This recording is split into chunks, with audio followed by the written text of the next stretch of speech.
Logo depois, eu tenho Paulo Donizete, editor-chefe da Rede Brasil Atual, também para conversar aqui com a gente. Vamos falar sobre mini-reforma trabalhista que foi barrada no Senado, uma grande vitória dos trabalhadores. Vamos falar sobre isso. Sobre pesquisa eleitoral, tem nova pesquisa sendo divulgada e a gente fala também sobre o cenário político de hoje.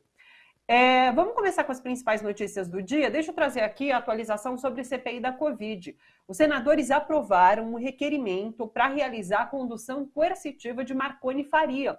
Marconi, que é o lobista que atuou em favor da Precisa Medicamentos no contrato de compra da vacina Covaxin pelo governo Bolsonaro.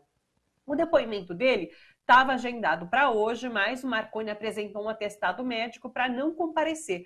A Polícia Legislativa chegou a ser acionada para trazê-lo para depor, mas não o encontrou. A comissão também pediu ao STF a retenção do passaporte de Marconi para evitar uma fuga do país. Vamos ouvir a fala. O senador Randolph vai fazer algumas solicitações como vice-presidente para que a gente possa agir rapidamente, que temos informações que ele quer sair fora do país. Senador Randolph, com a palavra, por favor. O senhor Marconi já pode ser considerado em fuga. A Polícia Legislativa está atrás dele e ainda não o localizou. Diante disso, que seja requisitada a autoridade judicial competente a prisão preventiva do senhor Marconi, combinado com a apreensão do passaporte e a devida comunicação à Interpol. O relator da CPI, Renan Calheiros, ele prometeu revelações bombásticas da atuação de Marconi Faria. Randolph Rodrigues disse que o papel de Marconi vai muito além de atuar ao lado da Precisa Medicamentos. Vamos ouvir.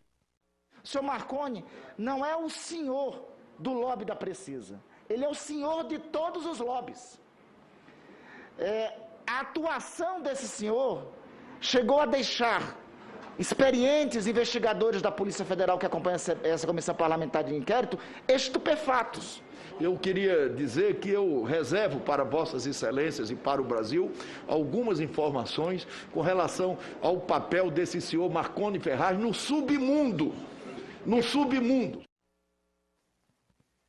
De acordo com a investigação do Ministério Público Federal, Marconi Faria auxiliou Renan Júnior, que é o filho 04 de Jair Bolsonaro, o filho mais novo de Jair Bolsonaro, o presidente, a abrir uma empresa de eventos no Distrito Federal. A CPI da Covid já teve acesso, inclusive, a uma centena de mensagens trocadas entre o filho de Jair Bolsonaro e o lobista. Renan Calheiros chegou a exibir um áudio que seria de um diálogo entre Marconi Faria e Karina Cufa, que é advogada de Jair Bolsonaro. Mas esse áudio saiu com volume baixo ali no momento do depoimento, não foi possível ouvi-lo, e daí a sessão foi encerrada ali, foi interrompida por algumas horas, alguns minutos.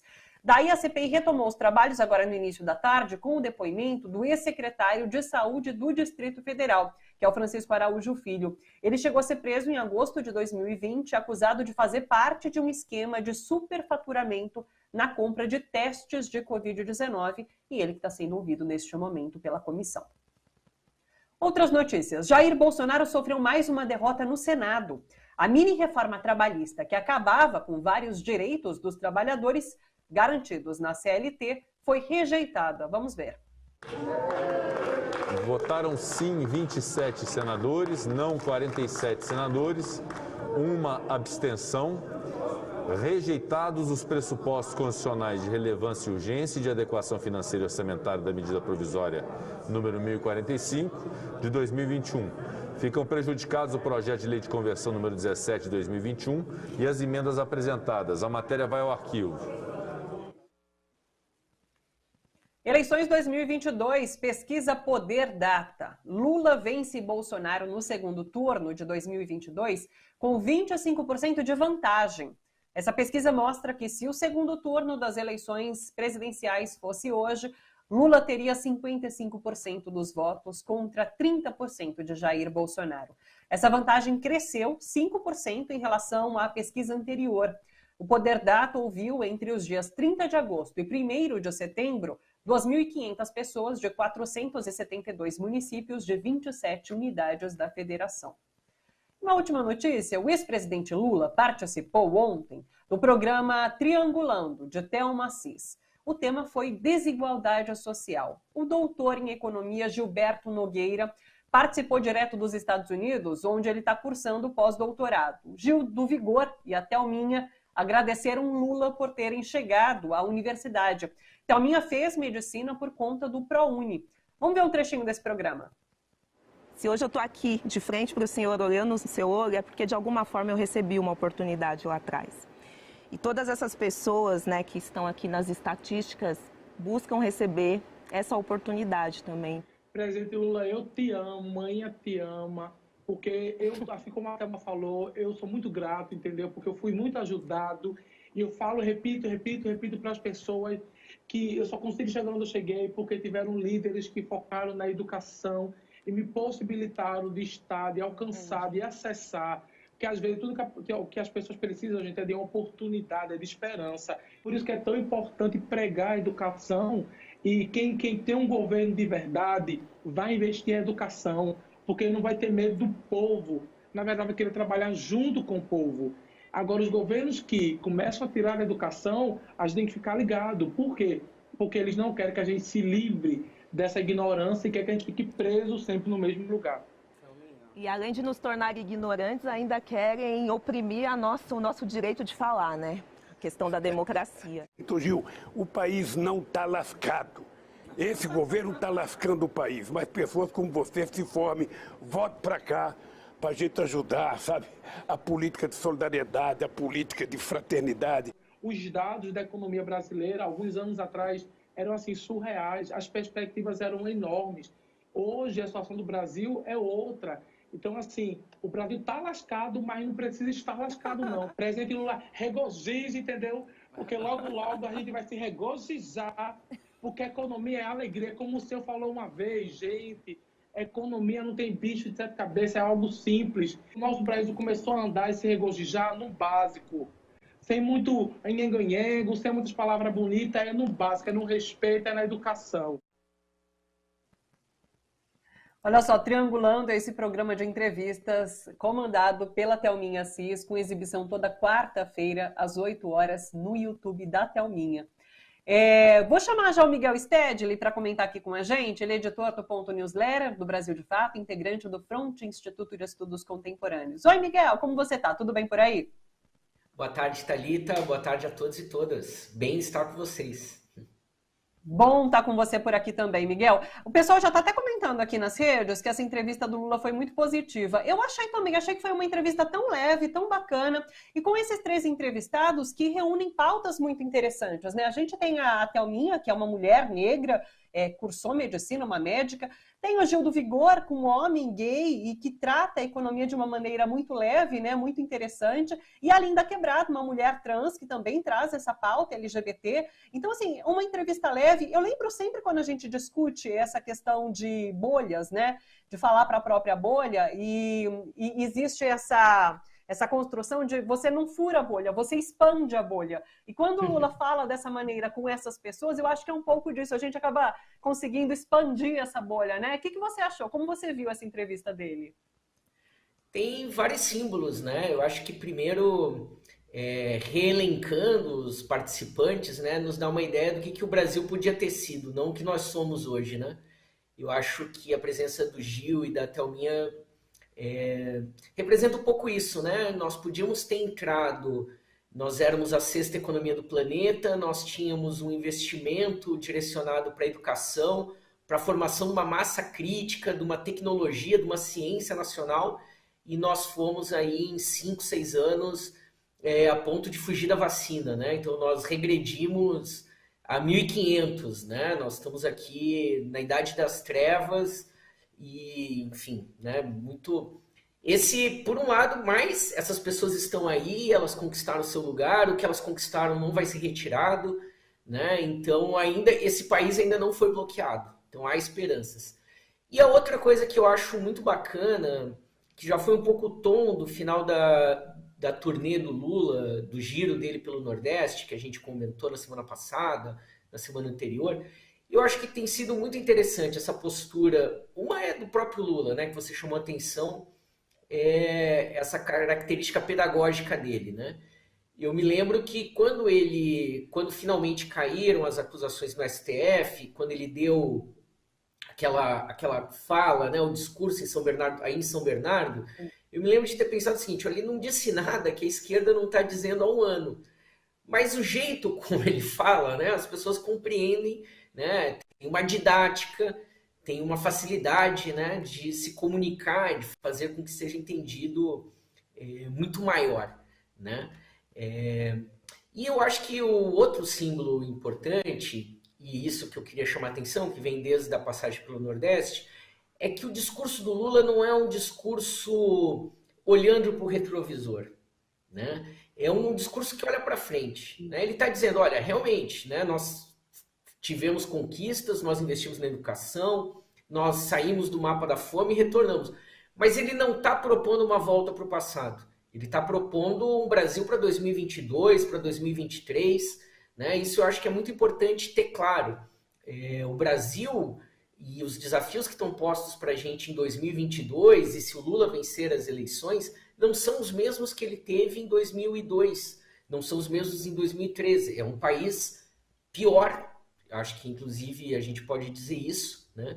É muito pior do que ele deixou, com absoluta certeza, e é muito pior do que ele encontrou mesmo naquela crise do neoliberalismo que foi os anos 2000. Né? Um país muito mais em que parece normal a pessoa dizer que quem não quer comprar fuzil não incomoda quem quer que isso, né? Então, nós andamos muitas casas para trás no mapa civilizatório, né? E tem muitos mais desafios, mas eu acho importante que o Lula não está dizendo só em restaurar as coisas que nós tivemos nesses últimos anos, mas de alguma maneira ele está projetando para frente, né? E eu acho que no ano que vem a gente tende a ver mais debates do Lula, mais materializando quais são essas propostas que ele tem para o país daqui para frente. Acho que ele ainda está num clima de agitação, vamos dizer assim, no bom sentido, né? De lembrar as pessoas que estão de volta, duplamente vacinado, com todos os cuidados, já posso andar um pouco mais, né? Mas que no ano que vem eu acho que nós vamos começar a ter um pouco uma dimensão de quais são as propostas. E nisso o Lula vai sair na frente, porque nós vamos ter um lado que vão ter propostas e outro lado que não consegue ter nenhuma proposta, né? A não ser o tema do voto, porque auditável o eletrônico também é, né? Então, acho que isso vai também contribuir para essa polarização entre a civilização e a barbárie que nós vamos ter em 2022. Ô Miguel, adentrando já nesse nosso quadro recém-criado de falar sobre movimentações políticas aqui com o Miguel no Bom para Todos, você fala que Lula já olha para o futuro, né? Cada vez mais, de fato, ele se coloca como candidato, isso é certo, ali em 2022. E teve uma postagem dele, não sei se foi na semana passada ou semana retrasada, que ele fala sobre vice. Foi a primeira vez que eu ouvi falando assim, ele postou alguma coisa sobre vice. Ele fez uma brincadeirinha, né? Falou assim, não pode ser mais bonito que eu, nem mais alto que eu, e não pode ser adepto a golpe. E eu vi isso como um recado ao que foi 2016, inclusive, porque nessa viagem ao Nordeste ele fez a aproximação ali com alguns campos democráticos, com o Tarso Gereissati, por exemplo, mas ele deu esse recado em relação ao vice dele. Então eu queria saber como que você vê essa composição de candidatura de Lula, né, de chapa de Lula, e se você tem mais detalhes, inclusive, sobre outras movimentações políticas nessa semana. Essa semana nós tivemos muitas movimentações do lado de lá. Pensando no Lula, eu imagino que o Lula busca um José de Alencar, né? E ele procura alguém com um perfil semelhante, né? Um político não tão com uma trajetória política, não sei se as pessoas se lembram, José de Alencar recém era senador, né? Ele não teve uma longa carreira de vários cargos, ele não teve uma trajetória política eleitoral, né? Ele era muito mais reconhecido como um líder da indústria e, pessoalmente, né, pelo que as pessoas diziam, uma pessoa bastante ponderada, paciente, mineira, né? Então, eu acredito que o Lula esteja procurando alguém com esse perfil, mas também conhecendo os ritmos do Lula, do PT, as costuras, eu acho que essa vai ser uma das últimas decisões que o Lula vai tomar. Eu não esperaria isso para antes do primeiro trimestre do ano que vem, né? Eu acho que isso tem as costuras. Eu tenderia, inclusive, a imaginar que o Lula busque alguém que, inclusive, esteja fora do establishment, talvez, sabe? Alguém que não seja necessariamente... a situação da Dilma com o Temer era completamente distinta, né? A Dilma era essa pessoa fora do establishment, era uma pessoa que tinha experiência administrativa, mas não era política no sentido tradicional, né? E, ao mesmo tempo, o PMDB, que não havia participado dos 2 governos Lula, agora entraria. Então, o Temer seria essa figura profissional, com muitas aspas, por favor, não me entendam como antipolítico aqui, né? Então, eu acho que agora a tendência é a seguinte: o Lula é o profissional, né? No bom sentido da palavra, né? Então, eu acho que ele tenderia a buscar alguém, por isso que eu digo, eu acho que ele procura um novo José de Alencar com esse perfil, né? Uma pessoa que seja discreta, mas que ao mesmo tempo tenha trânsito, alguém que não necessariamente venha, que tenha uma carreira aí já mais desenvolvida. E aí, na nossa cobertura, eu fico com medo de virar setorista do Rodrigo Pacheco. Mas, na MP da Reforma Política, ontem, ele mandou vários recados, né? Mandou recado para o Arthur Lira, mandou recado para a Federação de Minas Gerais dos Empresários, que assinou aquele manifesto pró-bolsonarista em resposta ao manifesto da Fiesp e da Febraban que morreu, né? O Rodrigo Pacheco vem dessa área, né? da Federação das Indústrias de Minas. Então, de alguma maneira, ontem ele mandou um recado para o mercado que é o seguinte: olha, vocês ficaram temerosos com o Bolsonaro, mas o Paulo Guedes não manda nada. Esse projeto foi o único em que ele se envolveu esse ano e olha o que a gente faz com ele, né? Eu acho que ontem teve vários. E para o Arthur Lira, do tipo, devagar, amiguinho, que aqui tem autonomia, enfim. De alguma maneira, esse gesto da MP também joga água no moinho da nossa quase ou moribunda CPI, né? Que a gente sempre via como, já nos seus últimos momentos, né? Eu acho que, de alguma maneira, a CPI hoje se sentiu um pouco fortalecida por esse movimento do Senado ontem. E também... nesse conjunto, quem de novo volta para o banco de reservas, está lá sempre no aquecimento e mandam sentar, é o André Mendonça, né? Vai passando semana a semana e o Senado não vai castigando o governo, não fazendo a sabatina do André Mendonça para o STF, o que nesse momento seria até uma vitória para o governo, porque eu não sei se ele não seria reprovado, né? E a última movimentação mais tímida, ainda relacionada com a questão do manifesto que não saiu, da Febraban, da Fiesp, foi o João Dória. Eu acho que ele se sentiu... Houve uma sinalização para ele ali, né? A sinalização é de que o mercado está descontente com o Bolsonaro, né? Há uma... Não diria um desembarque, isso seria precipitado, né? O mercado se comporta na economia como centrão no Congresso. Enquanto eles puderem arrancar alguma coisa, eles estão com muitas... Mas, obviamente, em especial os setores mais financiarizados e mais internacionais, que é o setor bancário, o setor financeiro, preferia que a economia estivesse sob o comando de outra pessoa, que não é necessariamente o Lula, ao contrário. Eu acho que o Lula é o último da lista. O Fórum de Teresina trouxe na semana passada, né, aquele podcast da revista Piauí, a informação de como soou mal entre os clientes da XP a pesquisa da própria XP apontando o Lula vencendo as eleições, talvez até no primeiro turno. Então há um descontentamento... Um descontentamento do setor financeiro com o Bolsonaro não significa necessariamente que eles caiam num apoio à candidatura Lula, com ressalvas, com exigências, etc. Então isso, de alguma maneira, reanimou o João Dória, que, como a gente viu, desde a eleição, desde a votação do voto impresso, tem se colocado em movimento para tentar se colocar, de alguma maneira, como terceira via.